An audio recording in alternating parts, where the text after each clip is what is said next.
అగ్రరాజ్యం అమెరికా అధ్యక్షుల వ్యక్తిగత విషయాలంటే ఎవరికైనా ఆసక్తి. వారిలో అధిక సంతానం కలిగిన అధ్యక్షుడి రికార్డ్ జాన్ టైలర్ పేరిట ఉంది. ఈయనకు 2 భార్యల ద్వారా మొత్తం 15 మంది పిల్లలున్నారు.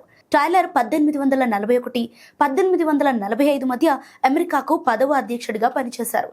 మొదటి భార్య లెటిటియా ద్వారా 8 మంది, రెండవ భార్య జూలియా టైలర్ ద్వారా 7 పిల్లలకు తండ్రయ్యారు ఈయన.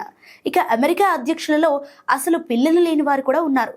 తొలి అధ్యక్షుడు George Washington James Madison Andrew Jackson కు సొంత సంతానం లేరు.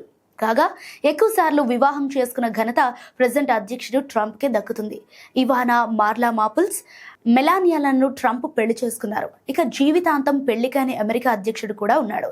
ప్రెసిడెంట్ జేమ్స్ బుకానాన్ పెళ్లి చేసుకోకుండానే అధ్యక్ష బాధ్యతలు చేపట్టి ఆ పదవిలో ఉన్న సమయంలో కూడా ఒంటరిగా ఉన్న ఏకైక వ్యక్తిగా నిలిచారు. నిజానికి బుకానాన్ తన 28వ ఏట అన్నీ సీకోల్మాన్తో నిశ్చితార్థం చేసుకున్నారు. కానీ కొన్ని కారణాల వల్ల అది రద్దయింది. 1857, 1861 మధ్య అమెరికా 15వ అధ్యక్షుడిగా బుకానాన్ పనిచేశారు.